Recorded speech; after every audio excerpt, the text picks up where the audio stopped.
Alright, we're going to get right to this video. Because this video is over an hour and a half. Yeah.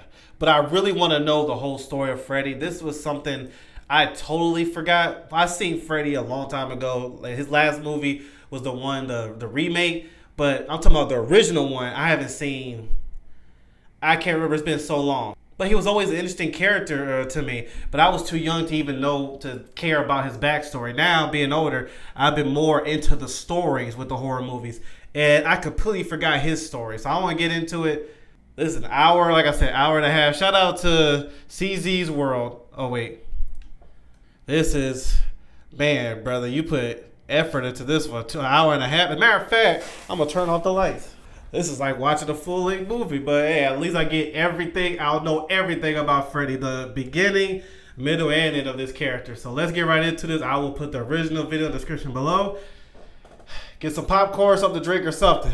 Freddy Krueger, later known as Fred, Freddy, was born in the early 1940s as the son of a nun named Amanda Krueger. She was part of a religious order that ran an asylum known as Weston Hills and did volunteer work there from time to time. When Amanda was young, she was accidentally locked in a ward for the criminally insane over the holidays, and the inmates kept her hidden for days. When she was found, she was barely alive and is now pregnant with a baby.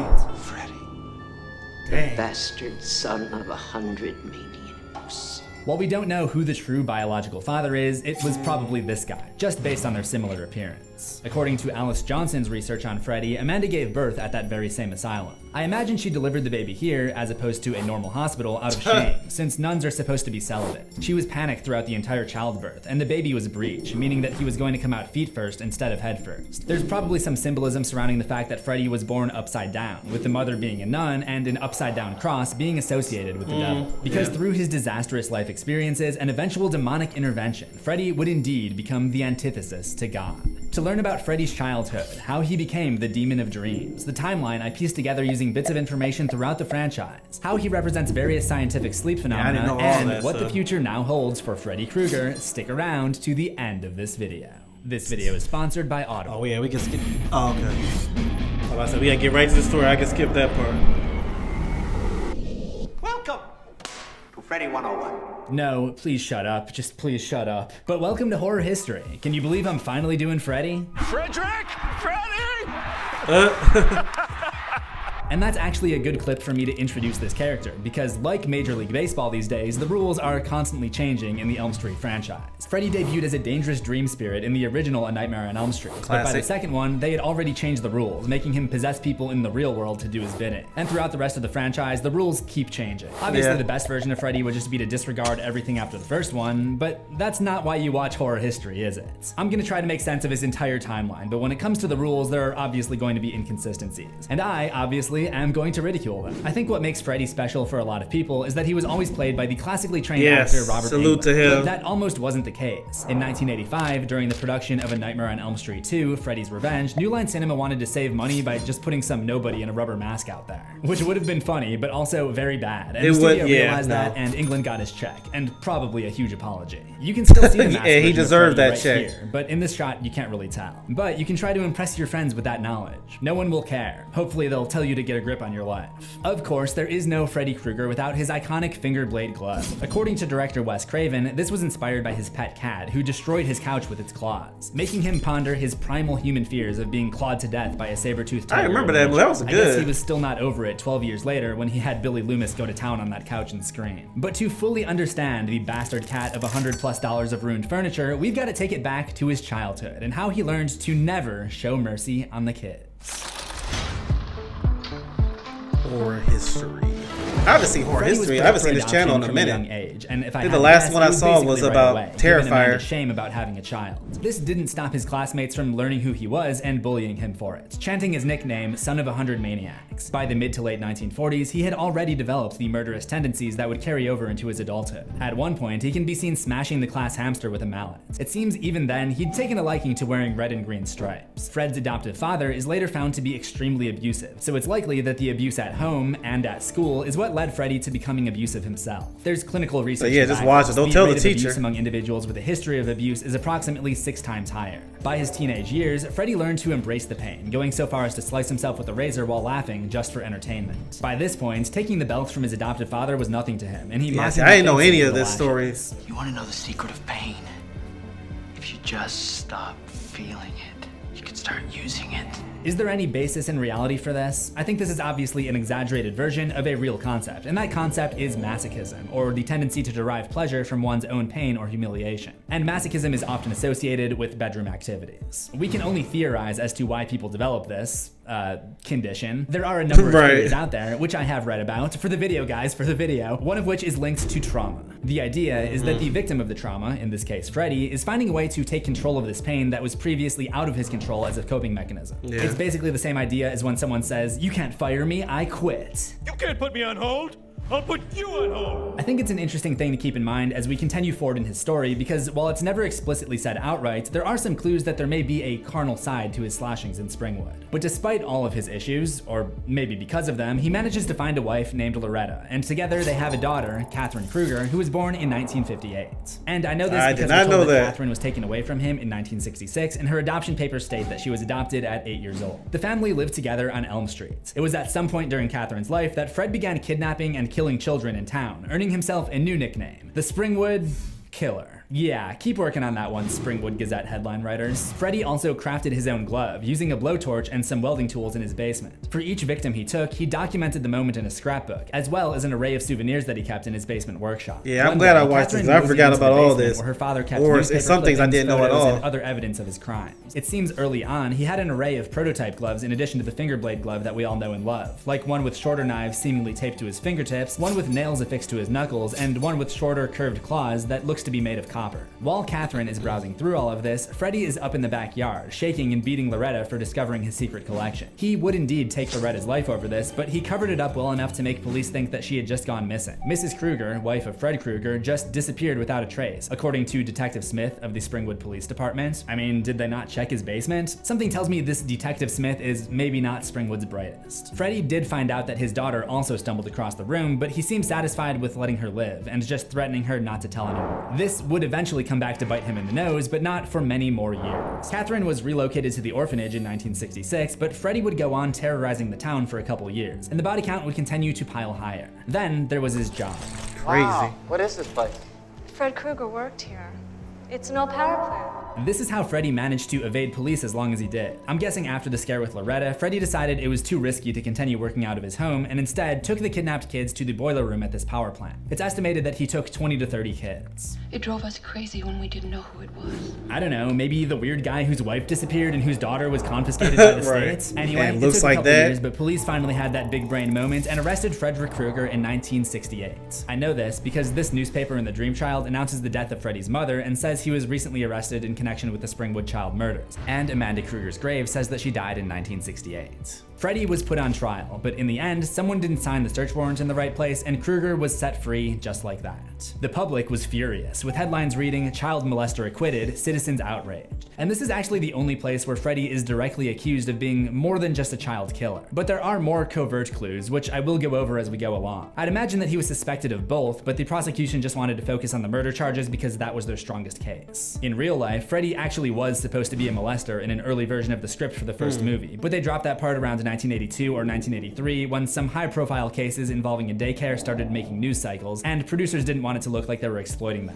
Yeah, you don't need to have that part in there anyway. The only time That's not Wes necessary. Craven was censored due to current events. See my video on Scream 3. Anyway, when the law failed to take down Krueger, the parents of Elm Street decided to take things into their own hands. We found him in an old abandoned boiler room where he used to take his kids. Took gasoline. We poured it all around the place and made a trail of it out the door.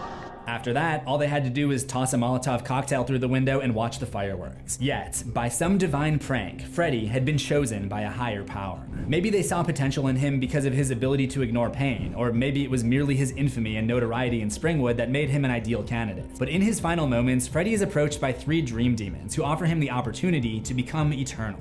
Freddy, We know what you want. I want it all! of course you do. Then open up. and you shall be forever. Not much is known about the dream demons, but they seem I to liked go back him to in ancient Greek Independence times, Day suggesting too. that His role Freddy's in new Independence Day role was as a really dream good. spirit could almost be like a second coming of Epialus, the Greek demon of nightmares. The word Epialus means feverish chill, or daemon who assaults sleepers. The dream demons themselves are depicted outside of the temple of Morpheus, Morpheus being the Greek god of dreams and nightmares. These are ancient dream demons. Supposedly they roam the dreams of the living, so they find the most evil, twisted human imaginable. Then they give them the power to cross the line and turn our nightmares into reality. In any event, there's a lot of controversy regarding Krueger's death, and each headline seemed to tell a different story. Some say he died in a fire, others suggest suicide, while some detail a vigilante-style killing. The parents hid his remains at Penny Bros Auto Salvage, somewhere that they knew nobody would find his bones, because nobody ever salvages anything from an auto salvage. Finally, one woman, Marge Thompson, took the knife-clawed glove and hid it in her basement as some kind of reassurance that it wouldn't fall back into the wrong hands. All seemed well for a few years, but then children started dying off again. There's an in memoriam section at the high school, which seems to begin with 3 deaths in 1975, 7 years after Freddy was burned to death. The problem just seemed to get worse from then on. Sorry but for I'd covering imagine the that day nothing early. could That's really why I be moved done the camera. because nobody knew what was causing these deaths. To an outsider, these may have appeared to be cases of SUNS, or sudden unexpected nocturnal death syndrome. This was a phenomenon observed in Southeast Look how Asian young Johnny refugees in Depp the early is. 80s, where seemingly healthy young men just died in their sleep. Told you how old This the syndrome movie is is. actually what inspired Craven to write A Nightmare on Elm Street. In an interview with Vulture, he recounted how he read about a boy from Cambodia who was afraid I love to be Johnny attacked Depp, in by his the way. dreams and never One of went my back. favorite When actors. he finally fell asleep, his parents thought this crisis was over. Then they heard screams in the middle of the night. By the time they got to him, he was dead. He died in the middle of a nightmare. While the adults didn't have much in the way of a logical explanation, the kids passed down a nursery rhyme through each generation, warning of the haunting of Freddy.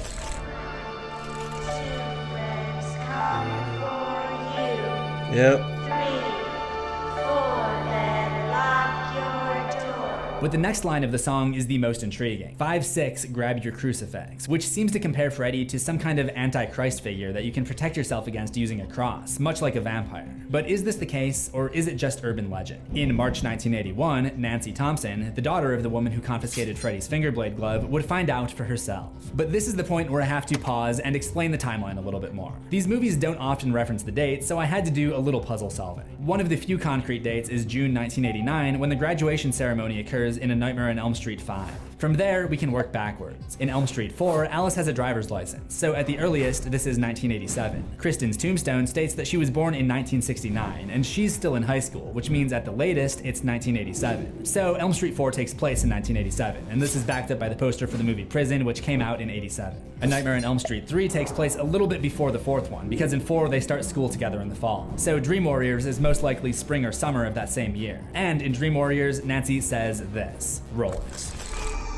6 years ago, he killed my friends. Which means the original A Nightmare on Elm Street took place in 1981. And according to Nancy's diary, which is found in the second movie, the weird dreams began around March 15. March 15th. Man, this dude investigating. Comes to me I like now. it. Wait, did I like his video? Ugly. Okay, dirty, just want to make sure. under the sheets with me, tearing at my nightgown with his steel claws. His name is Fred, and he keeps trying to take me to the boiler room.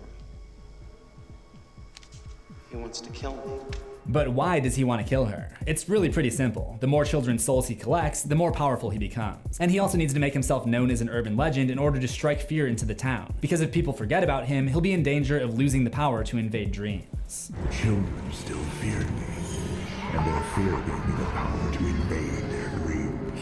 So in March 1981, he chooses 4 new targets in his old neighborhood on Elm Street: Nancy Thompson, Tina Gray, Rod Lane, and Glenn Lance. And each of them have dreams where Freddy begins his scare tactics. Tina's dream includes the appearance of a lamb in a damp hallway, which represents the sacrificial lamb found in many religions, a clue about her becoming the first sacrifice of the friend group. From there, she goes to the boiler room, which is Freddy's main domain. She's cornered in front of a furnace, flames blazing behind her. This room represents hell, and Freddy represents the devil that presides over it. Like something that could only happen in a nightmare, Freddy suddenly appears behind her, and she awakens with a scream, finding her nightgown torn. I think you could also look at the torn clothing as a more subtle way of Craven including the detail about Freddy also being a different type of predator when it comes to the minors that he's hunting. Nancy and Rod both experience similar dreams that night, so the next day both couples stay at Tina's. Nancy, at first glance, seems to be protected by the crucifix in the bedroom that she's staying in because Freddy seems to retract after starting to cross the threshold. Tina, on the other hand, would not be so lucky and finds herself in another nightmare scenario.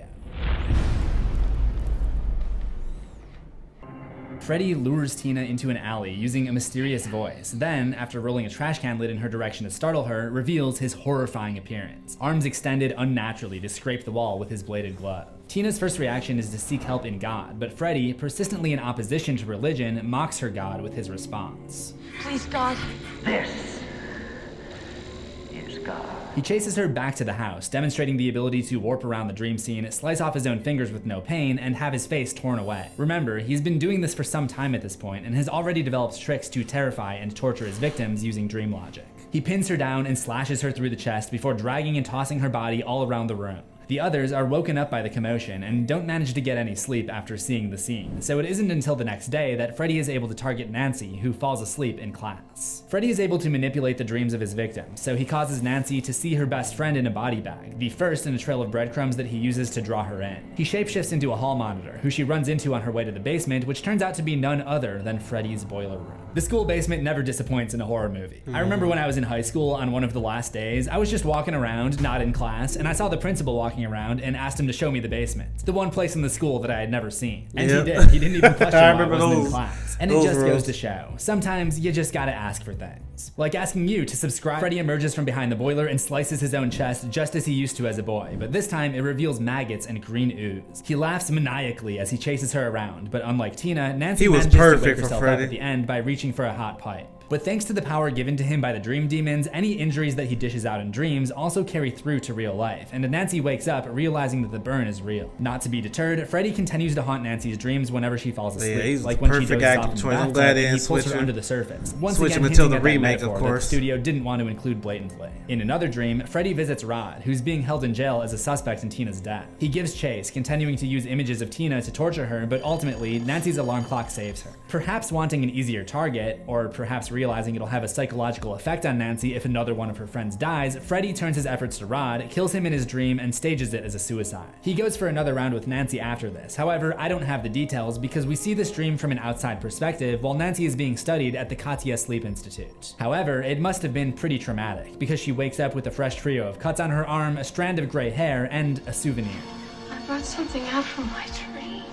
At some point the next night, Freddy calls the phone in her bedroom. She's expecting to hear from her boyfriend, Glenn, but it turns out to be more of a nuisance call. I'm your boyfriend now, Nancy. A tongue protrudes out of the receiver and leaves her, causing her to spike the phone and destroy it. That's still preferred to getting a telemarketer, though. It wouldn't be the last time that Freddy used his tongue to freak out a victim, and it all ties into the inappropriate subtext of his character. But Nancy isn't even asleep for this, so how did Freddy get to her in the waking world? At this point, Nancy is running on empty. She's mostly stayed awake 24/7 for the last few days, and her body really needs sleep. There's something called hypnagogic hallucination, also known as waking dreams. These are brief hallucinations that take place as you're falling asleep. They can be visual, auditory, or physical. You may have experienced this in a minor capacity. You're about to fall asleep and you hear someone say your name, but there's nobody there. Or you hear your phone buzz, but there's no notification. Now that I've looked into hypnagogic hallucination, I actually think it may explain a mystery that's always haunted me. I've been up for 2.5 days before straight. And in one indie film that I did, they were putting us up in an Airbnb, and I got stuck rooming with this guy that snored super loud, like incredibly loud. You would not believe how loud it was if you heard it in person.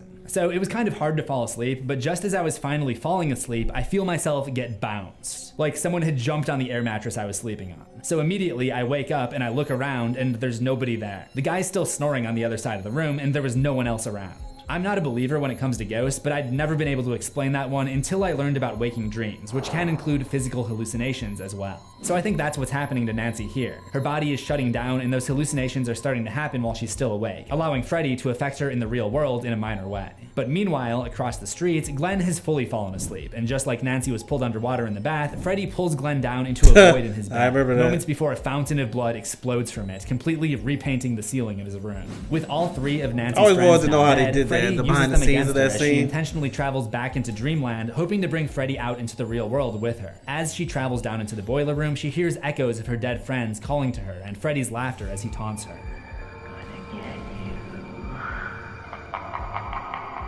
He stalks her from around corners as she goes deeper into the boiler room, eventually chasing her through dream space back to her house, but to his surprise, instead of running from him, she tackles him, just before her alarm goes off and takes her back to the world of the awake. I don't want to get too picky here because none of this is real, but I feel like if Freddy Krueger was real, that this plan wouldn't work because clocks never seem to work properly in a dream. And also, you can have a dream that feels really long, but it was actually pretty short in real world time. They do an amazing job of conceptualizing this in the movie Inception. Anyway, Freddy is carried through back into the real world for the first time in 13 years. But that's not going to stop him from going after her, only he finds that in this world, everything has been rigged with traps. He opens a locked door only to be gut-checked with a hammer, trips over a wire that sets off an exploding light bulb, and gets bombarded with a jug of kerosene to set the stage for a Freddy-flavored barbecue. But this is nothing that he hasn't dealt with before. The now flaming Freddy stays hot on her heels, literally, but he's door-checked back down the stairs. Still, he's somehow able to break out of the basement and sneak past Nancy, up the stairs, and into the room of Nancy's mother, Marge, one of the parents responsible for killing him the first time and stealing his glove. Still ablaze, he strangles her in her sleep until Nancy finds him and breaks a chair over his back. But when the flames are extinguished, I was about to say, yeah, let her burn. Marge's charred remains sink back into the dreamscape, with Freddy nowhere to be found. My interpretation is that since Freddy found Marge asleep, he was able to use her to escape back into the world of dreams, taking her life in the process. But this battle is not over yet. As Nancy takes a moment to herself in her room, Freddy takes the opportunity to stretch the fabric of reality, and apparently the fabric of this bedsheet, once more. But this time, Nancy seems to have him figured out. You think you was gonna get away from me? I know you too well now, Freddy. Nancy is finally able to divest him of his power by turning away and depriving him of the energy he needs by refusing to believe he's real or be afraid. As he tries to stab her in the back, he disintegrates into a cosmic shadow and disappears. As I mentioned a lot, the rules tend to change a lot in this franchise, but there are a few other moments that are consistent with Freddy's defeat here. In A Nightmare on Elm Street 2, Nancy further explains how she eventually beat Freddy on the last page of her diary. He is evil itself. I know now that I brought him into my world. We all did. Gave him all the energy he needed. Our screams were all he needed. The concept is touched on again in Freddy vs. Jason, which we'll get to. Despite seeming to find the key to fend off Freddy, Nancy's defense would not stand forever. I was about to ask, I was like, did Nancy survive everything of Freddy, or did she pass away in one of the movies? After nearly trapping Nancy in his nightmare convertible, she was somehow able to escape Freddy's grasp and wake up again. She was quickly becoming his greatest rival, but that rivalry would be interrupted because in the aftermath of Freddy's 1981 rampage, Nancy was determined to have gone crazy, or at least that's the story that circulated the town. Some chick was locked in there by her mother and she went crazy. She was put on an experimental dream suppression drug known as Hypnosil, and surprisingly, this seemed to do the trick. With no more dreams, Freddy had no way to access her, and he eventually had to move on to a new target. It would appear that none of these other kids gave him quite as much trouble as Nancy had. Remember, these names in the memoriam are just the high school fatalities and don't account for any kids of other ages. But he claimed at least 6 more teens in 1982, at least 7 in 1983, and literally pages worth in 84 and 85. The next notable victim to put up enough of a fight to warrant the creation of another Nightmare on Elm Street movie came in 1986, 5 years after the So in a way, Nancy survived. I know this thing is 5 years old. You know her? No, before my time. A man named Ken Walsh buys the vacant house, the now infamous 1428 Elm Street, and his son Jesse Walsh takes up residence in Nancy's old room. It doesn't take long for his dreams to go dark, including one where Freddy is a school bus driver who drives them into a giant fissure to hell, and one where he sees Freddy retrieving the finger blade glove from the boiler in the basement and asks for his help on some special work. I need you, Jesse. We got special work to do here, you and me. You've got the body. I've got the brain. Necessary information, Jesse is gay, so Krueger's remarks here are once again playing into those psychosexual themes, which I talk about more in my Things You Missed episode on Freddy's Revenge. But to quickly sum it up, the Jesse arc follows different rules than the Nancy arc, and this time, Freddy's goal is to take over Jesse's body and make him do the killing, as a metaphor for the shame that Jesse feels by still being closeted about his sexuality. This comes out again the next night, when Jesse has a dream where it's so hot that everything in his room is melting. So he goes to the basement, where he finds Freddy's glove hidden in the furnace, and Freddy encourages him to try putting it on and kill him. The following evening, the Walsh's pet bird breaks out of its cage, flies around, attacks the family, then bursts into flames. There's gotta be a rational explanation. I mean, animals just don't explode into flames for no reason. Excellent observation, Ken. The moment also represents the point where Freddy isn't just limited to dreams anymore, for some reason. His next move comes later that night, while Jesse's gym teacher is making him run laps as punishment for sneaking into a bar. Freddy brings all the gym equipment to life and uses it to attack the coach, eventually tying him up with a jump rope before taking control of Jesse's body and using it to slash Coach Snyder in the back. When the fog clears, Jesse finds himself wearing the glove that he found the other night. He screams when he realizes what he's done, which suggests that this time Freddy is using his powers to simulate another sleep phenomenon, somnambulism, more commonly known as sleepwalking. But once again, it's not very realistic that Freddy would be able to control a sleepwalker. Sleepwalking occurs during non-REM sleep, during which there are no dreams. So when someone sleepwalks, they aren't actually acting out their dreams, it's more of a misfired signal in the brain. But we have seen Freddy demonstrate an ability to toss around someone whose dream he's invading, like what happened with Tina and Glenn, for example, so maybe he's just doing that in a more controlled way to manipulate Jesse into doing whatever he wants. More weird nightmares would follow. The next night, he found Freddy's glove. I forgot this story. I gotta watch that. I gotta watch all of them his again. Own sister jump roping while singing the Freddy Krueger nursery rhyme. In the morning, their toaster catches fire, even though it's not plugged in. Craziest damn thing I've ever Don't seen. put your face over it. Dad, what about the bird that exploded yesterday? In the evening, Freddy possesses Jesse's body again, and he visits his sister's room. Fire. But when he speaks out to her, Freddy's voice comes out. Wake up, little girl. So then, she does wake up, clearly sees her brother standing there, and asks what time it is. And when he tells her, it's in Jesse's voice again, because she's no longer asleep. It's late. Go back to sleep. I'm like, get So your which sweaty one is body it? You away want her from to me, wake bro. up or go to sleep? Make up your mind. Now, up until this point, Freddy has kind of been able to fly under the radar. Some of his victims drew a big police presence, but because he only takes one victim at a time, and because all of his victims are asleep, there are only a couple witnesses who know that he's behind it. That would all change soon, because Lisa Weber, a girl from Jesse's school who has a crush on him, holds a big pool party, and of course, invites Jesse. She tries to get it on with him in the cabana, but Freddy demonstrates his control by, once again, materializing a huge rotting tongue in the real world. For Jesse, this represents his true sexuality, which he's trying to hide. So when he realizes he's unable to control it, he gets out of there. Which is actually smart. Good job, Jesse. Except he goes to visit the boy he most likely has an eye on, Grady, which was not smart, because as he's there, he literally sees himself transform into Freddy, which is an agonizing process for him. Jesse, or Freddy, it's not really clear which one Grady can actually see, puts on the finger blade glove and gashes right through him as he bangs on the door for help. Rip Grady. With the floodgates now open for Freddy to manipulate stuff in the real world, he goes back to sabotage the pool party, locking everyone in, blowing up the lights, heating the pool to the point of boiling, and worst of all, setting all the hot dogs on fire. Meanwhile, inside, Freddy takes over Jesse's body and attacks Lisa. He starts eating her leg for some reason. Okay. But she gets away and tries to call out to Jesse, believing that he's still in there somewhere. She actually gets through to him, but it's clear that he's given up hope. Kill me, Lisa. Please kill me. And since Freddy's only real goal is to kill people and harvest souls, he just finds this amusing. I heard a knock upon my door the other day. Natural reaction. Lisa stabs him in the shoulder, but even in the real world, that does no good. This is the same guy who used to cut himself all day for fun. He throws Lisa against the wall, but for now, he's gonna let her live. It's always hard for me to analyze his actions when they don't make any sense. Right, like, why did you make her live? Freddy knew that Lisa loved Jesse, so he didn't see her as a threat and decided to go after the other guests at the pool party first. Everyone outside is confused by the commotion, then this happens. What's going on? During this onslaught, nobody can escape because they're locked in and the fence is burning hot. Chaos ensues, the pool catches fire, and at least 4 teens are killed before Lisa's dad makes it outside with his gun. But knowing that Jesse is still in there somewhere, Lisa actually prevents him from firing at Freddy. I guess the decision to keep her alive paid off for him, at least in the short term. Perhaps realizing the situation though, like that he could potentially get shot and die in the real world, he just walks to the edge of the party and bursts into flames. Nightmare 2 makes no sense. I gotta see that movie again. Okay? He goes back to his it's a little weird, but I'm the boiler room at the intrigued. now abandoned power plant, but soon finds that he's not alone. I'm gonna say, yeah, go by yourself, really?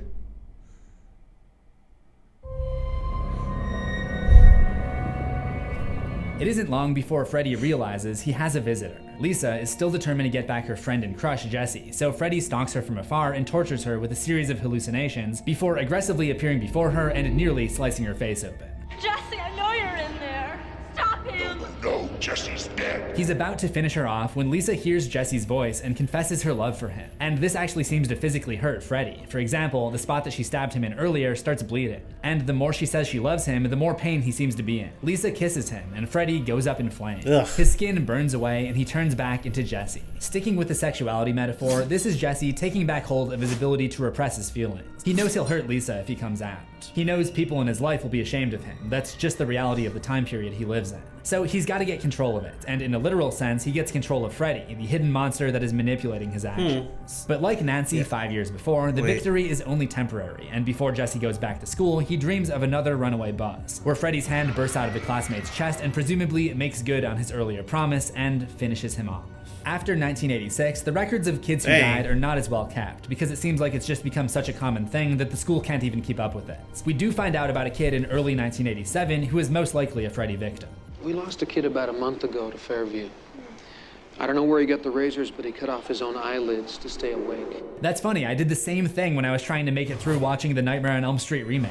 At some that movie point, was Freddy not that finished taking bad. out most all of the kids. It wasn't great, but it wasn't that bad. Everybody used to dunk on that one. But there were a few leftovers who no longer live there. These kids survived their first encounters with Freddy, but still incurred injuries during their nightmares, which made it look like they had each attempted suicide. One example is Kristen Parker, most likely in spring 1987. Kristen dreamed that she was outside 1428 Elm Street and tried to save a little girl who wandered inside. As she tries to fend off Freddy in her dream, he manipulates things in the real world so that it looks like she slit her wrist. Her mom catches her and sends her to Weston Hills Psychiatric Hospital, where she joins several other kids who are deemed to be suicidal because of their encounters with Freddy. They were essentially held there against their will, but clearly they were lucky to be alive. And in local news, 2 more teenage deaths have occurred. What? I forgot Lawrence Fishburne was in. Look out. I forgot. There are pros and cons to this strategy. On one hand, he can continue to consume more souls while covering up each death as something else, meaning his victims will be less informed and less prepared to fight him. The downside is that the public doesn't credit him with each kill, and the town's belief in him and fear of him is part of what gives him power, as we saw with Nancy. And speaking of Nancy, Freddy's greatest rival would resurface as a therapist at Weston Hills. As a survivor, she's the only one who can help the kids who are captive there, because she's the only one who believes them. During Kristen's next nightmare, she's attacked by a giant worm incarnation of Freddy, and she pulls Nancy into her dream. Nancy finds a glass shard and stabs the creature in the eye, allowing Kristen to get free. When Freddy sees Nancy's face, he recognizes her as the one who got away. I remember you. Kristen was able to pull Nancy into her dream because of a unique Hopefully ability Nancy lives through all which would this. create a new challenge for the Springwood slasher. Previously, he never really had to worry about his victims teaming up on him. The worst they could do was stand by to wake someone up if they sensed a nightmare. Kristen's ability made her especially dangerous, allowing the kids to fight back together, so Freddy got to work taking out each of her friends in their own individual dreams. One patient, Philip, is an amateur puppeteer, so Freddy enters his dream and turns him into a human I remember using that. his veins as strings, marching him to a third-floor window and cutting him loose, causing him to fall to his Yeah, I death in both remember the that. dream and the real world. Probably the most disturbing and creative kill in all of Freddy's history. Yeah, The I next always night, remember he how goes it after looked when his Jennifer, veins an come out of aspiring his TV arms. star, and pulls her head through the TV in her room. During a group hypnosis session shortly after, a mute patient named Joey wanders away from the group when he's distracted by a nurse that he has a crush on. Wait, Joey, she's a trap! Yeah, it turns out to be Freddy, who shoves his giant tongue down the kid's throat, then uses it to restrain him above the bed, which falls away into a giant pit of fire. It's always the tongue with this guy, I swear. I could do a whole video on just the history of Freddy Krueger's tongue. I'm getting flashbacks to the Grimace video at this point. It once again hints at the two themes that I keep coming back to. Freddy is implied to be a predator through his actions, and he's associated with the devil by suspending Joey over what is essentially a pit to hell. No! Not into the pit! It burns! Meanwhile, all the other patients are together in the group session, discovering how they can be whoever they want to in their dreams. In my dreams, I'm beautiful. And bad. Okay. Right, I'm say. like, Freddy I'll traps stay away them from using you. the same tactic he used at the pool party the previous year. When they try to escape, they realize the doorknobs are burning hot. Kind of an inconsistency, because in the first movie, touching something hot would wake you up, but maybe this is different because these kids are in a hypnosis. The room transforms into an industrial silo type thing, but luckily a doctor discovers the sleeping group. However, because Joey was trapped by Krueger in the dream, he's unable to awaken, and he falls into a deep coma. It would be easy for him to just kill Joey at this point and take his soul, but Freddy wants revenge on Nancy for getting the best of him 6 years prior, and uses Joey as a hostage. Kristen pulls everyone into the dream world to save him, but they're immediately ambushed and sent into their own little breakout dreams. Kristen dreams about her mother bringing home a guest who turns out to be Freddy in a bow tie, but she's able to use some parkour moves to escape. Taryn finds herself in an alley where she notices sorry, some I look graffiti that goofy. says Taryn plus Freddy enclosed in a heart. Once again, Freddy is inappropriately tying himself to these kids in a romantic context. This would continue throughout the rest of Freddy's history. He takes the form of a pinup model, asks the girl if she wants to suck face, asks the girl if she wants to make babies, and even takes the form of another predator. Look, I'm not Chris Hansen, I'm not going to point out every single time he does something like this. You get the idea. Freddy starts to use each kid's weaknesses against them. Taryn is a former addict, so Freddy transforms his finger blades into syringes, which he plunges into her. Will is disabled in the real world. He can only walk in his dreams, so Freddy runs him down with what I can only describe as a giant BDSM wheelchair. He tries to conjure up some dream magic to destroy the chair and vanquish Freddy, but it's not enough to do anything. Sorry, kid. I don't believe this fairy tale. It's cool to see Freddy evolving as a villain. In the beginning, he just terrorized Nancy and her friends with generic nightmare stuff, but now he's learned to tailor each nightmare towards whoever he's going after. The evolution fits nicely because it makes it all that more important for the remaining survivors to team up if they want to have a chance against him. They have strength in numbers because he can only tailor the nightmare to fit one person. But unfortunately for the group, there is only one person that he wants more than anyone, and their showdown would be 6 years in the making. Hopefully Nancy lives. This was a smart idea, watching this at night. The group finds With the Joey in lights the off, boiler room, which looks even more like an underworld realm than ever before, with their friends suspended over an even deeper hell pit. Freddy confronts Nancy, who foolishly demands that he let Joey go, and she has to run to save him from falling into the pit. This gives Krueger the perfect opportunity to push her in, but her new friends come to her rescue. Kristen knocks him back with a flying jump tackle. Angus is gonna knock down these chips using a flying jump tackle. That's exactly Like I what it looked said, like. Flying jump tackle. And Kincaid smashes him over the head with a giant metal pipe. I also like how Kincaid's dream power is just him being strong, even though he already is strong in the real world. However, Krueger is able to stop him and lift him into the air with one arm while choking it. But their teamwork continues to be their advantage, as Nancy finds a metal stake and thrusts it through Freddy's gut, which surprises him, but he simply laughs and pulls it out. Nancy comments on how he's never been this strong, and Freddy shows her why, by revealing the screaming souls of the children that give him strength. That looks so meaning weird. that with each victim he takes, he gets more and more powerful in the dream world. Keep that in mind because it's going to explain some anomalies later. But even with this additional power, he's not able to finish off Kincaid because he vanishes to go fight another battle. Apparently, he can only be in one place at a time, and he's got to go clash with one of the doctors from the hospital and Nancy's dad, who are together trying to bury his bones in the real world. They believe laying Freddy's bones to rest will end his curse. They're basically completely wrong about this, but for whatever reason, Freddy still wants to defend his bones, so he brings them to life and engages in combat as Skelly Freddy. Maybe the reason for this is because it was his one chance to finally get back at Nancy's dad, one of the parents who lynched him 19 years prior. And he does just that, throwing Donald into a stake and impaling him. He also manages to knock out the doctor and does a little celebratory emote. I actually had to do a double take right here because I thought I was seeing actual footage of me whenever I have a video. I totally forgot about that. With that threat taken care of, Freddy returns to the dream world and freaks out the kids using a hall of mirrors, which very much needs to be a room if they ever do another Dream Warriors maze at Horror Nights. Each of them is pulled into a separate mirror, but Joey saves the day by screaming out for the first time and shattering the glass to save them, which seems to hurt Freddy as well. But he has one more trick up his striped sleeve. This time, he takes the form of Nancy's father, as if he's entering the dream world to tell her that he's crossed over. And this honestly doesn't make sense. You're not dreaming if you're dead, but it's enough to trick Nancy into letting her guard down.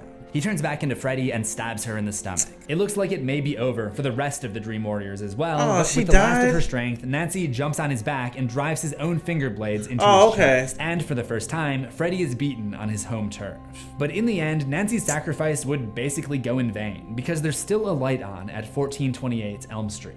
The survivors, Kristen, Kincaid, and Joey, did get a little break from their striped sweatered saboteur, but when they went back to school that fall, Kristen began to see signs of his return. Yes, this is Kristen. Nancy's gone. She got a makeover, okay? She also got a boyfriend named Rick. I personally wouldn't be rushing out to date the new girl fresh out of a psychiatric hospital, but Rick doesn't seem to mind. In fact, they're so in love that they apparently don't notice this huge glowing slash in the lockers, more evidence of Freddy's imminent return. And that return would become a reality that evening, when Kincaid has a dream about the auto salvage where Freddy's bones were buried earlier that year. He sees his dog prodding at the burial spot and goes to take a piss, but instead emits a stream of flame, and Kincaid watches as crevices in the earth open up to make way for Freddy's reassembly. His flesh rots in reverse until his true hellish form is completely restored. You shouldn't have buried me. I'm not dead. No, actually, he is dead, but as long as the dream demons still reside within him, he has the ability to come back and haunt more teenage dreams. So even when Kincaid pushes a car from above to crush him, he just respawns again. And eventually, Kincaid's luck runs out and he gets a gut full of finger blades. experience. So at this point, there's not much for me to analyze. It's pretty obvious that no amount of killing Freddy in the dream world will ever do away with him, and it would be some time before anyone else figures out how to bring him out into the real world. His immediate goal is to finish off the Elm Street children. That's why Freddy vs. Jason would have been a never-ending battle. That continues with Joey, who is once again tricked by Freddy taking the form of his crush, this time a pin-up model from a poster, before he's pulled down into his waterbed, kind of similar to what happened to Nancy in the bathtub. Kristen tries to dream about a place that Freddy would never go and finds herself at the beach, but Freddy's glove emerges from the water like a shark fin. Not even hitting land slows it down, and with a blast, she finds her worst nightmare standing before her with some pretty stylish shades. But not as stylish as my YouTube specs. Alice's choice of venue ends up working against her when Freddy manipulates the dream, turning beach sand into quicksand. But as Kristen sinks down, she emerges in a decayed Elm Street house and soon finds herself in the boiler room. Fittingly, he was chasing her to the spot where he had ended the lives of so many of the neighborhood's kids before her. Elm Street's last brat. Farewell. And there's a good reason he allowed her to be the last survivor. He didn't want her to use her special ability to pull in any Dream Warrior reinforcements, as she had in the past. But due to her fear, she accidentally pulls someone into her dream anyway. This is Alice Johnson, Kristen's classmate and the sister of her boyfriend. Realizing her mistake, Kristen tries to shield the innocent Alice by attacking Freddy, but he effortlessly grabs her and hurls her into the raging furnace. Certainly one of the most brutal ways to go since Freddy himself was burned to death. It's a moment of closure for him, the last link to the Elm Street families who killed him would go out the same way that he did. He proudly displays his collection of tortured souls in preparation for absorbing Kristen, but even in death, she proves to be difficult. And instead of being absorbed by him, she passes through his body to Alice in order to pass her dream powers on to her friend. Upon waking, Alice sees a new postcard on her mirror, "Greetings from Hell." And as we've come to expect, Freddy is holding Kristen almost like a lover. Alice and Rick rush over to Kristen's house to find her room already in flames. It was too late to save her. So that was it. The Elm Street parents tried to get their revenge on Freddy, but in the end, he won, finishing off every last one of their descendants. But that didn't mean he was about to step away and quietly begin his retirement. And I can actually relate to this. When I first started getting serious about YouTube, my goal was to reach 10,000 subscribers. But when I did that silver plaque started looking not so out of reach, so I went for 100,000 subscribers. And when I got that, the glint of gold caught my eye, and I thought for sure I'd chill out after 1 million. And at first I did, but then I started to develop new goals, some of which you'll find out about in about a month. I think I've learned that if you have that drive to succeed, you're never gonna be fully satisfied. And Freddy definitely has that drive. Maybe that's why the Dream Demons chose him. After eliminating the last of the Elm Street kids, he would broaden his hunt to the entire town of Springwood.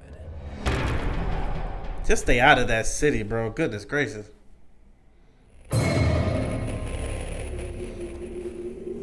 At Weston Hills, Freddy used each of the kids' weaknesses against them, so as he turned his attention to the entire city, he decided to have some fun and toy with their fears as well. The first victim is Alice's asthmatic friend Sheila, who's worried about her astrology test. When she dozes off during it, Freddy sucks the oxygen out of her skull, causing her eyes to sink in and her skin to dry up. Oh my goodness. Rick is still struggling with grief over his girlfriend's death, and he apparently falls asleep on the toilet and sees Freddy use the form of Kristen to entice him before scaring the crap out of him. Pun actually not intended, believe it or not. The bathroom stall turns into an elevator ride down to a Japanese dojo, which for some reason is decorated with an early prototype of the IGN logo. Rick's karate skills actually help him get the better of Freddy, but Krueger takes a cheap shot by launching his glove into his opponent before he can react. Alice's next dream features her getting sucked into the screen at a movie theater, which lands her at her place of work. Her biggest fear is waiting tables her entire life, so Freddy shows her imagery of an older version of herself still working there. But when he appears at the counter next to her, he doesn't try to kill her, and there's a reason for it, which is demonstrated when the older version of Alice brings him a pizza topped with meatballs resembling the souls of his victims. Because of her uncontrolled new ability to pull others into her dreams, Alice is essentially serving her friends right up to Freddy.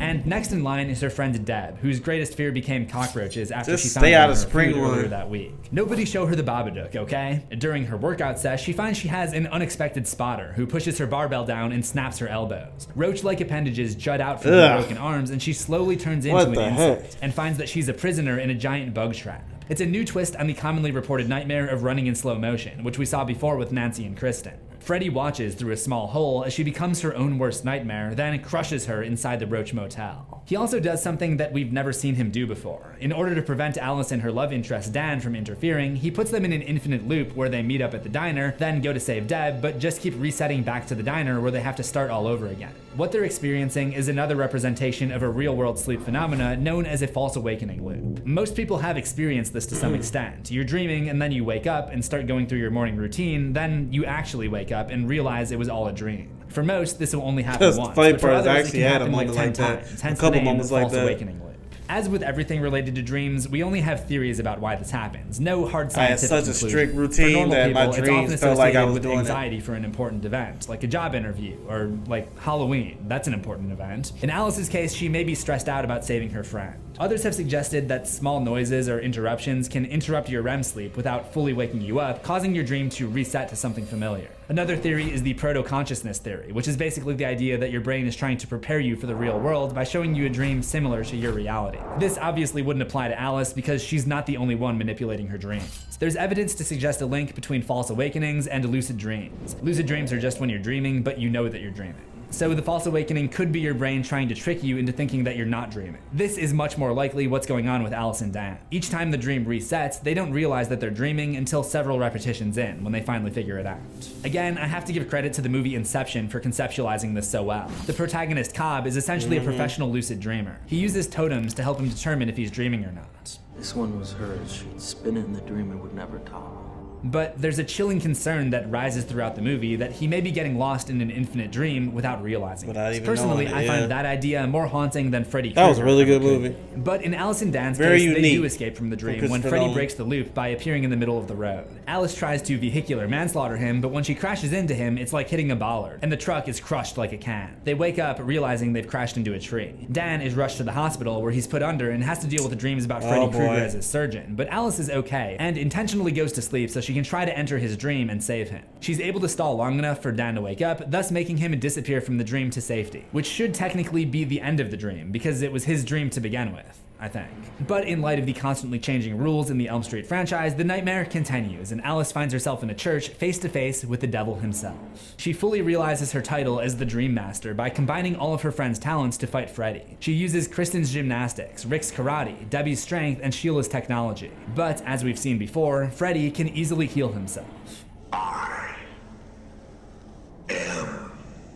Eternal. And this is true. It's very well established that you can't kill Freddy in the dream world. But what Alice does is essentially the next best thing. Using a broken shard of stained glass, she forces him to look at his reflection, and he sees all of the screaming souls of his victims trapped inside of him. This causes him immense pain. Weird. Alice hits him with a blast of light, and an arm bursts out from within him as the souls of the dead attempt to climb their way out of his confines. The very souls that gave him power are now keeping him pinned down against a trellis. And finally, his face bursts open, allowing each of them to escape freely into the night, thanking Alice for finally ending their suffering. Although Freddy's skin, his sweater, and his glove are left in a heap on the ground, and things do go back to normal for a short while, it's only a matter of time before the nightmares would return. Shortly before her high school graduation in June 1989, Alice would begin seeing visions in her dreams detailing the conception and birth of Frederick Krueger at the insane asylum. The last of these dreams shows him being reborn and growing up into his former glory. When she wakes up, there's one thing she's most confused about. It was Krueger. What? It happened while I was awake. Any of these characters live?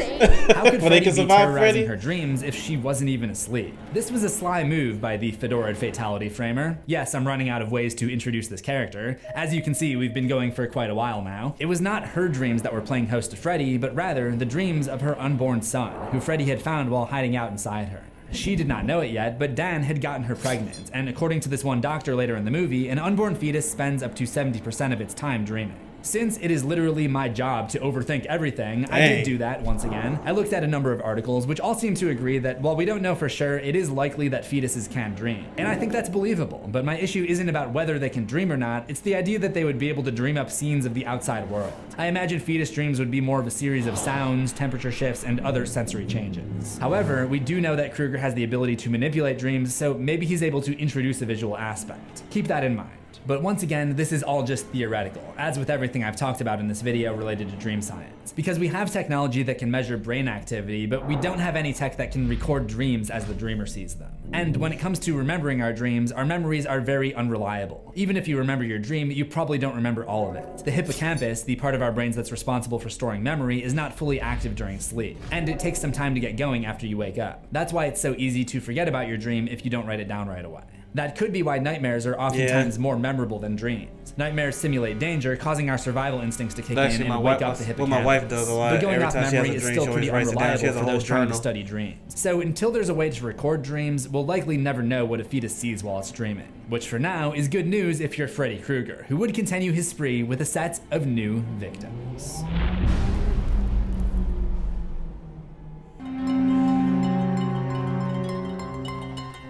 Despite losing some of his power a couple years earlier, Freddy is still well equipped to dish out chaos in the dreams of Springwood's teenage population. He finally gets to Dan, who's pulled into a dream while driving and crashes his car. Although he survives, he has the bright idea of switching to a motorcycle, which is hijacked by a very Terminator-looking Freddy and sent out of control into oncoming traffic. Next, he goes for members of Alice's new friend group. Greta is a student whose mother is pushing her to become a model, often criticizing her for her diet. Freddy pulls her into a dream during a dinner party and force-feeds her to the point of asphyxiation.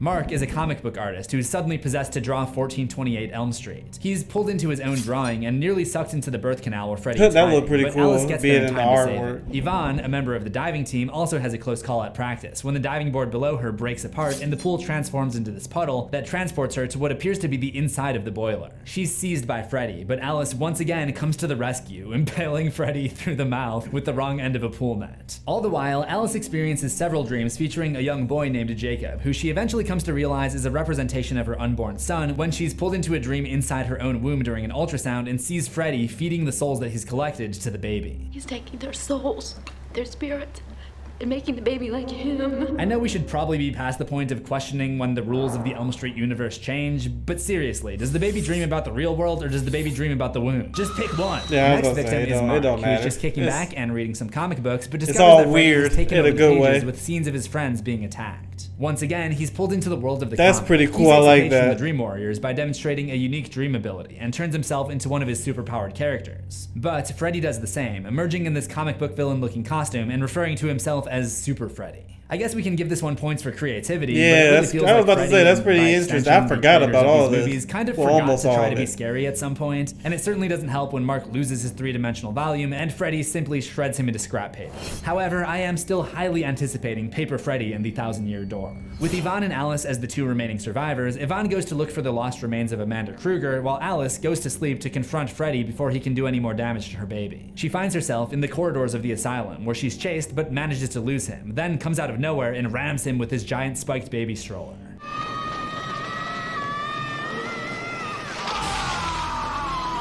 I don't know why you would make a baby stroller with these giant metal spikes, but if I was a baby, this would definitely be my stroller. It's so metal. Freddy is tossed down a staircase into the ward for the criminally insane, and the inmates tear him apart limb from limb. But none of this seems to even be real, and he appears in another realm, which is basically an amalgamation of the church, the asylum, the diner, and 1428 Elm Street, all jumbled together in a twisted mess of MC Escher physics. Here, That's Freddy can be seen trying to befriend that's a Jacob. He continued most likely annoying wants to battle, keep Jacob man, alive facing and him. use him the same way that he tried to use Alice, by having him pull others into his dreams to serve up to Freddy. But when Jacob sees his mom, he realizes something is wrong and runs for it. Once he explains that Freddy is hiding out inside her, Alice is basically able to expel him from her body. And once Yvonne brings Amanda Krueger's ghost to the scene of the fight, she has some guiding words for Jacob.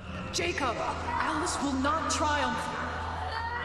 Only you can help her now. And he does that by basically turning into a mini Krueger and pretending to want to learn from Freddy and take his side, I guess? And then, using the power of the souls that Freddy had been feeding him, screams and hits him with a blast, pulling the baby Freddy out of his body as if it had just been piloting this Freddy Krueger mech suit the entire time. I guess that explains why he was looking so disjointed all summer then. In the aftermath, we see Alice's love for her child as she absorbs him back into her body, in contrast with Amanda, who only shows embarrassment towards her kid as she tries to absorb him. She warns Alice to just take her baby and leave, and it's not long before Freddy's arm slashes out from within her. The last thing we see is Amanda screaming in distress, unable to contain the evil that she had created. We never find out if Alice and Jacob managed to escape Springwood or Freddy's wrath, but we do know that over the next 12 years, he came back. And this time, he was totally uncontested, taking out large swaths of teenagers as well as kids as young as 6 or 7 years old. Let's just say Some of the them mother turned up in and strange son places, survived. like the side of a Let's highway, just say while that. others just seemed to go missing. One by one, Freddy did what he had never been able to do before. With no Nancy Thompson, Kristen Parker, or Alice Johnson to stop him, he took out the entire population. They of kids left and teenagers Springwood, in they went Springwood, somewhere with else. Just They one kid who living a managed good to life. escape. The remaining adults in town experienced some kind of mass psychosis, continuing to operate carnivals, schools, and other experiences designed for kids, while seeming not to notice, or at least not to acknowledge, that there are no kids anywhere.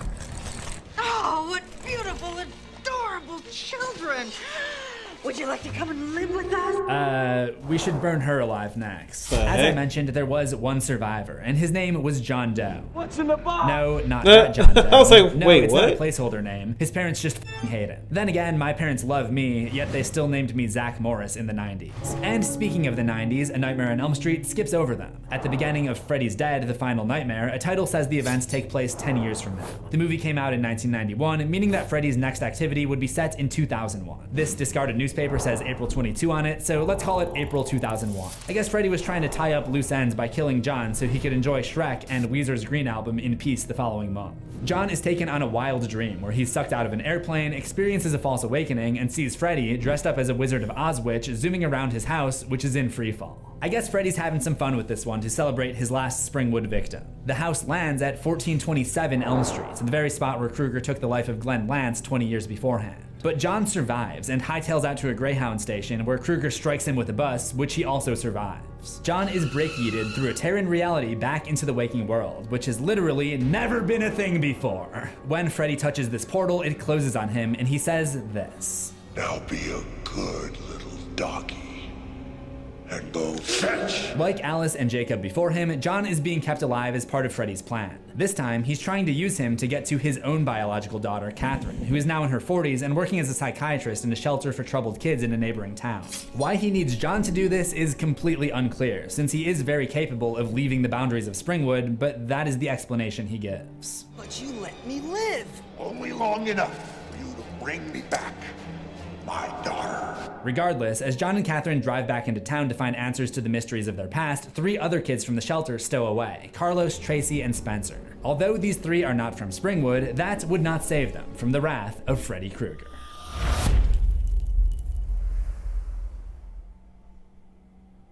Shout out to him. This is a lot of work he has to do. We're The basically 3 an hour runaways in. end up spending the night at Takes a lot of work to 1428 do this. Elm Make sure y'all go Street. support him. Though This is totally really different good. now, where Carlos is the next one to learn why there aren't any kids in Springwood. He dreams that Tracy is calling his name and turns a corner to find himself in some kind of flop house, where his mom threatens to clean out his ears, which may or may not be related to the reason that Carlos wears a hearing aid. The mom reveals herself to be none other than Dang. Freddy and sticks a giant cotton swab through his head. Somehow this doesn't kill him, so Freddy then throws him through a brick Goodness wall, or gracious. at least some wallpaper of a brick wall. How hard would it have been to just make some foam bricks? I don't know. All I know is that Carlos ends up in the boiler room, where Freddy taunts him for not being able to hear without his hearing aid. During this era, Freddy seems to spend less time killing and more time having fun with his victims. We don't know when his last kill was, but maybe he's just enjoying torturing this group because he hasn't had a victim in so long. Also, provided that he's been collecting souls this whole time, we can assume that he's extremely powerful now, so messing around would literally only serve for entertainment purposes. Give me my hearing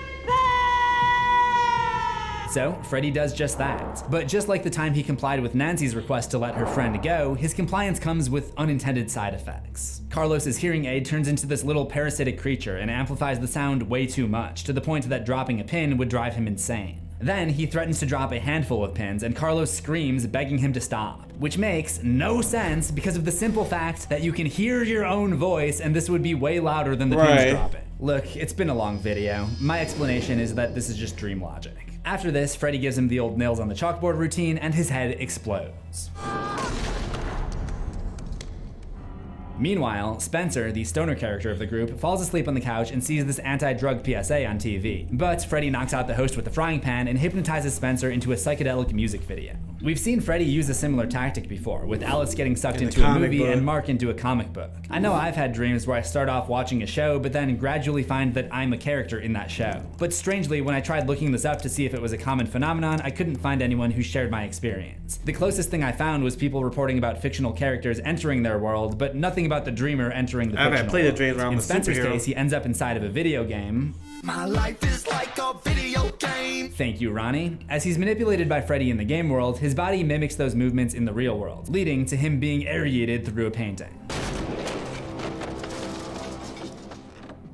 I found Child Spencer! Oh my god, Spencer, are you okay? Do you need to go to the hospital? Freddy repeatedly stomps on him in the game, then makes him go full cartoon and basically destroys the house. At this point, John and Catherine have shown up, and John wants to enter the dream world to try to save him. There are so many problems with this, so let's talk about them. 1, John doesn't really even know Spencer. 2, the reason that characters have been able to enter other characters' dreams before is because of the special ability passed from Kristen to Alice to Jacob. Nobody here is shown to have that ability. They shouldn't even be able to get into Spencer's dream. 3, John enters the dream world by asking Tracy to knock him unconscious. Being unconscious is not the same as being asleep. You aren't dreaming when you're unconscious. Your brain is basically shut down. But ignoring all of that, they discover Freddy enjoying his video game like a delighted 8-year-old on Christmas morning. So Tracy unplugs his controller. This does very little though, because in this dream, Freddy's glove doubles as a power glove, which if you don't know what that is, it was a special controller used for the Nintendo Entertainment System in 1989 that allowed you to control certain games. Freddy uses it to shut Tracy and John out and take control of Spencer's body, tossing him downstairs and into a bottomless pit. Catherine tries to gather Tracy and John and get the hell out of Springwood, but as John is still asleep in the back of the van, he dreams that he is in free fall once more. But Freddy has stowed away in his parachute. He reveals that Catherine is his daughter and that he only kept John alive to get to her, so he cuts him down from the parachute, and also comically wheels in a bed of spikes for him to land on. Because I guess just going splat on the ground wouldn't have been painful enough. Apparently. Freddy absorbs his soul, and back at the shelter, nobody remembers the 3 boys ever existing, other than Doc, a therapist who works there and specializes in dream therapy. He didn't just kill Carlos and the others. He erased them. I mean, he's never done that before, but sure, add it to the list of rules that have changed. Catherine and Tracy are each tormented with dreams of an abusive father, but survive. In Tracy's case, she tries to fight back with martial arts, prompting Freddy to say this. Kung Fu this, bitch! Yeah, that's rough. That's rough. Sorry, I just need a minute. All right. Who wrote this line? Michael DeLuca. So after that lady from the carnival, my proposal is that we burn him next.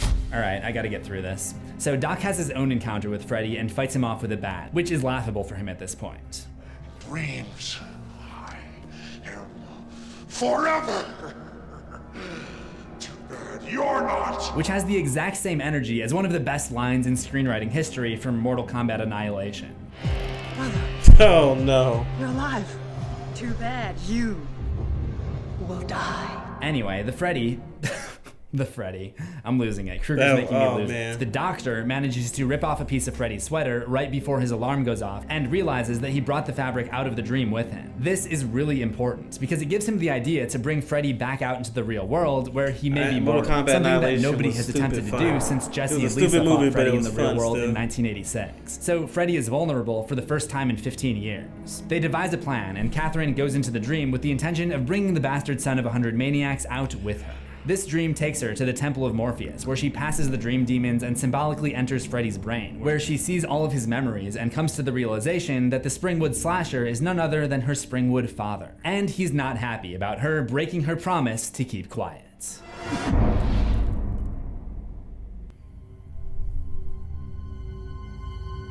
Catherine and Freddy scuffle, and she does manage to grab onto him, but he spawns in another room in the real world. At first, he appears to be human again, no longer sporting the burn scars and seemingly able to feel pain. It's never really explained, but I'm guessing this was all just part of the ruse, because when he sees Catherine, he tries to convince her that all of the horrible things he did weren't his fault because of the abuse he suffered as a kid. He's trying to play to her sympathetic side your fault. Because she's worked with so many troubled kids and felt pity for them. But what I think he's overlooking is that she was in an abusive household herself as a child, and she doesn't turn out like Freddy. She's a functioning member of society. We talk a lot about the connection between early trauma and, well, villainy. I hate when they be saying it's not my fault. I had a bad childhood. You still did the action. You always have some control in your own destiny. So Catherine doesn't fall for his bit, whacks him with a nail-spiked bat, and then knocks the finger blade glove off his hand. She's a switch hitter, and she's got some serious exit velo. Krueger, who somehow now has his hat back, somehow climbs onto the ceiling. Does he now have the ability to manipulate things and use his dream powers in the real world? I have a theory about that, which we'll get to. Freddy goes in for the kill, bragging that he didn't need the glove to kill her mother. She's able to headbutt her way free, then she repeatedly slashes him in the face, with each strike in honor of someone close to her whose life he had taken. Give me the glove. You know, for someone who just said that he doesn't need the glove, he sure seems like he wants the glove. I always love the fight how they and did the possession voice of the of glove Freddy. goes back and forth, but in the end, it is Catherine who ends up with it, and he actually encourages her to try it out for size. Go ahead. Put it on. Don't do it. It's in your blood. He seems to think that wearing the glove is going to make her evil or something, but that's not what happens. She stabs him in the stomach, then Tracy tosses her a lit stick of dynamite that they just have, and Catherine lodges it into it. Happy Father's Day. His last word is kids before he blows up, finally killing him in the real world, finally releasing the dream demons within him, and finally putting an end to the curse of Freddy Krueger that plagued Springwood for the better part of 4 decades. But if Freddy had the ability to use his dream abilities in the real world, how could he ever really die? My theory is that he didn't. In fact, I'm not convinced that any of this even happened. We've seen Freddy use false awakenings to trick someone into thinking they've woken up when in fact they're actually still in the dream world. It happened to Kristen, Alice, and John, so who's to say that it didn't happen again with Catherine? What if this whole sequence where she wakes up and kills Freddy in the real world wasn't in the real world at all? We never see any follow-up on any of these characters, so I have to assume that's what happened. They lived happily ever after. He came Let's give out him a happy victorious ending. against Catherine Tracy Happy ever he after. still had a problem. As stated early in this video, he uses the fear of children and teens to give him the power to invade dreams. And Springwood officials seem to realize this at some point. Probably because there were no kids in the entire town, and rumors of Freddy Krueger invading people's dreams stopped popping up. Those who had been around long enough could have just made the connection and figured out how he operates. And at some point, the survival stories of the few who escaped, like Dr. Gordon, Alice, Yvonne, and possibly Catherine Tracy and Doc, would have started to sound more believable. So the powers that be who came to believe in Freddy Krueger took steps to ensure that he could never come back and slice through the town again. Anyone who mentioned Krueger's name would get an unfortunate diagnosis and be sentenced to treatment at Weston Hill Psychiatric Hospital, where a steady dose of the dream suppressant medication Hypnocil would be administered. This is the same experimental medication that Nancy used between 1981 and 1987 to stay off of Freddy's radar, and it's likely that Dr. Gordon had something to do with implementing this policy along with Springwood Police. They even went back and scrubbed the public record, removing and redacting anything about Krueger and his victims. Eventually, families forgot about Springwood's curse and started moving into town again, having babies and repopulating the youth. But this new generation didn't know about the horror that plagued the town pre-millennium, so they weren't afraid. There were a few hiccups along the way, like Bobby Davis and Mrs. Campbell, but all of the deaths were staged as accidents or suicides by police, and anyone heard spouting off rhetoric about Krueger was shipped off to Weston Hills and cut off from contact with the outside world. As a result, Freddy lost the power to dream crash, and for the first time, found himself stuck on the outside.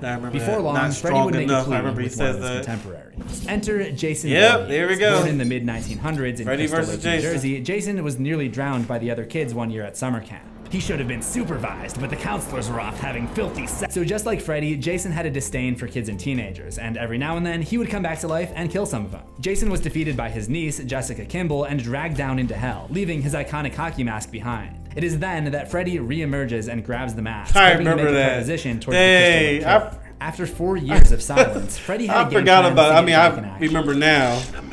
We do things around here. I remember when they did that, it was the talk of the And that's given town. us 4 years of peace. Meaning that it was summer of 2005 when Freddy, most likely using the last reserves of his remaining power, takes the form of I Jason's remember I mother, couldn't Pamela see the movie at the Voorhees, time and 'cause I was instructs him too to young, wake up and go but to people Elm was Street to talking strike about fear it. into the kids now living there. Jason is immortal and can come back to life as many times as he pleases, and Freddy's plan is to have him kill and spark concerns in the town that Freddy has returned, which would give him back some of his power.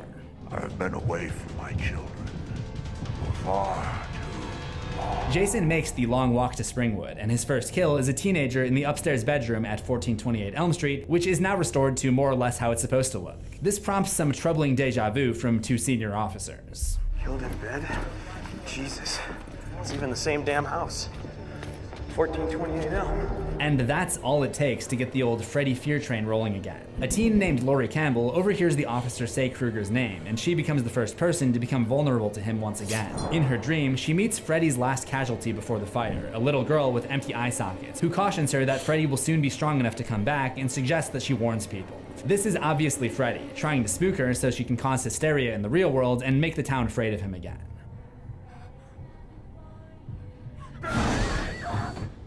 That same night, he feels confident enough to make his return and attacks a boy named Blake using a giant shadow version of himself. But the slash goes right through him. Freddy has not yet regained enough of his power to make an impact, so he sits back and lets Jason do his thing. After hearing about the new murders, 2 Weston Hills patients, Will and Mark, escape and end up spreading even more hysteria about Freddy. They think that they're helping prepare people, but in reality, they're adding to Freddy's power. Laurie's best friend Kia has a nightmare where he appears in a catalog that she's flipping through and slices her nose off, but because he's not back to full strength yet, nothing manifests in the real world. But by that evening, the fear-powered adrenaline that powered him through the 80s and 90s pumps through and surges once again. Freddy is ready to make his comeback, but there's one thing he didn't take into account. He has some issues. His name is Jason. Freddy's next attempt comes that night. During a cornfield dance party, he appears to Gib, the girlfriend of Jason's first Springwood victim, taking the form of her recently deceased boyfriend to lure her to a silo. Once inside, she finds herself trapped in Freddy's favorite location, the boiler room. Before killing her, he puts his own twist on a famous quote. The only thing to fear is fear himself. The original quote, "The only thing to fear is fear itself," was said by US President Franklin D. Roosevelt in his inauguration speech during the Great Depression. The quote was credited with inspiring many Americans to regain faith in themselves and pull through the economic downturn. The last 4 years for Freddy have been like his own personal Great Depression. He hasn't haunted the nightmares of any kids, nor has he reaped any souls. But now he's pulling through, and the teens of Springwood have something to fear again. Yeah, Freddy versus Jason. Deeper than you thought. Gib hides in a locker, but just before Freddy gets her, a wound in her chest bursts open on its own, because Jason, operating from the real world, got there first. She's mine! Mine!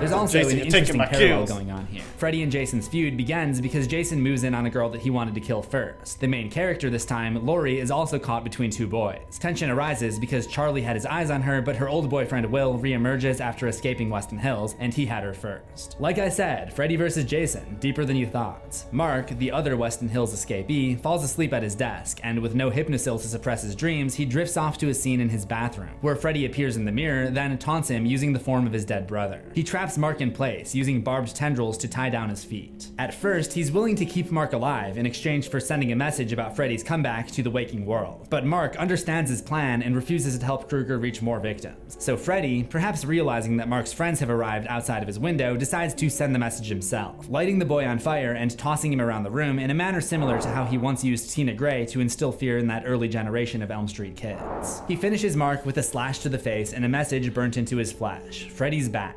Well, no, that's Mark's back, technically. You just inscribed a message on it. Meanwhile, the Springwood Police Department is already hard at work trying to contain Freddy Krueger based on what they've learned from past cases, but not realizing that Jason Voorhees is also on the loose this time. They quarantine the town, hoping to stop the spread of talk about Jason Freddy. will always Meanwhile, be terrifying. Laurie Campbell and a group of other survivors are the first to realize that Freddy and Jason are basically in a turf war now. Laurie dozes off as they're discussing their options and has a nightmare where Freddy takes the form of her father and tries to kiss her. Lucky for her, she's woken up by the others just in time and even pulls Freddy's ear out of the dream with her. But Freddy continues to track the group as they head back to Weston Hills. There, a stoner character named Bill gets a little too sleepy, and Freddy uses the opportunity to manipulate him in his dream, making him eat this giant parasite thing, and in the real world, pour all of the hypnosil down the drain. Freddy's deductive reasoning skills here are pretty impressive. I don't believe he can see everything going on in the real world. If he could, then he would have been able to see Nancy's booby traps. But when he saw that Bill was at Weston Hills, he made the connection, figured out their plan, and thwarted it. He also uses this opportunity to get back at Jason, who had shown up to try to steal another one of his kills. Freddy takes over Bill's body and sedates him using a tranquilizer known as Imobitine, because every medication in this facility has extremely obvious naming conventions. Unfortunately for him, this gives Jason enough time to chop Bill in half before he can devour the soul. But from Freddy's point of view, it's probably a worthwhile sacrifice. He got rid of the hypnosil and pacified his new rival. Earlier, I mentioned how it didn't make sense for a character to dream while knocked out cold, but this is different. It's understood to be possible to dream while sedated, even under anesthesia.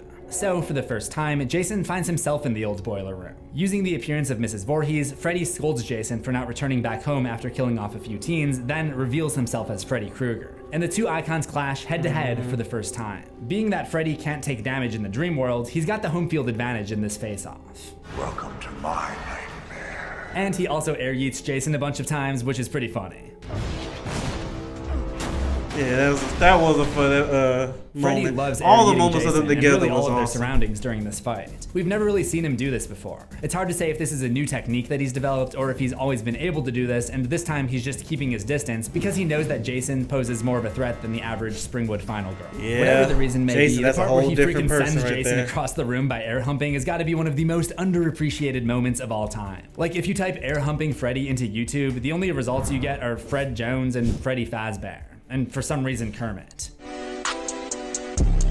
But even dropping a water tank on Jason doesn't do him in, Why which starts won't to you frustrate die? his nightmarish opponent, but it does lead to him discovering Jason's greatest fear, water.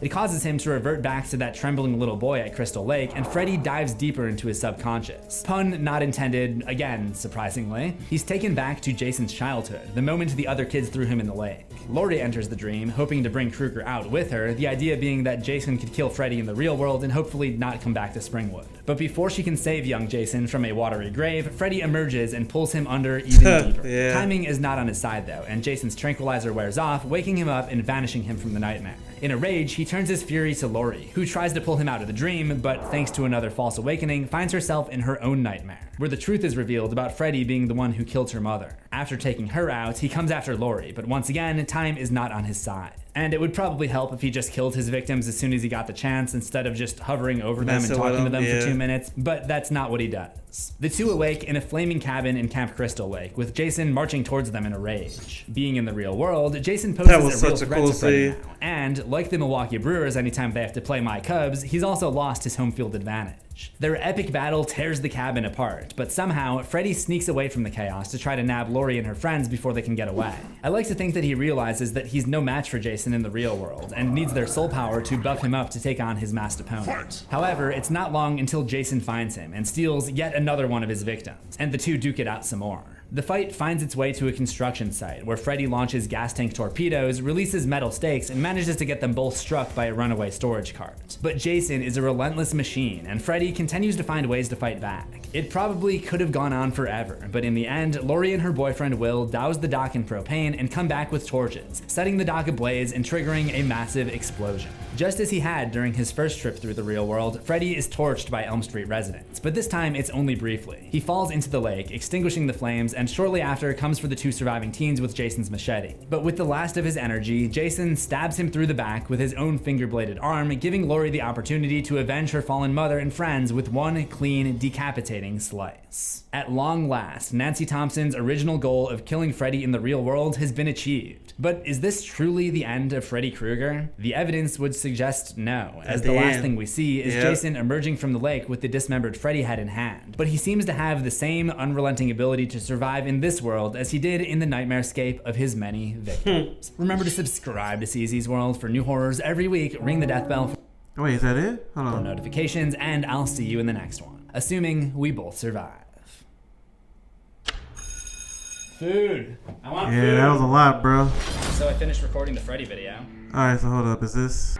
Alright, so that's like a little skit he does. I'll check that out myself, but this video's been, I'll be reacting to this long enough. But yeah, that was cool. I like that whole breakdown. Like I said earlier, a lot of that I forgot or didn't know at all. Man, it's been a while since I've seen the last Nightmare on Elm Street. The last one I saw was the remake, and personally, I'm not gonna watch it again, but I don't think it was terrible. It's just, it did have that same flair the original does. And to be real, it's been a while since that remake. I hope they make another, not just Nightmare on Elm Street, but a Jason. Well made, by the way. Like, take your time, do it right. Those are simple characters to do. But anyway, yeah, shout out to him. I'll put the original video description below. I think that's the first time I reacted to such a long video. But that was cool. I learned a lot. And so, perfect time for this holiday as well. But thank you so much for tuning in. I'll see you later.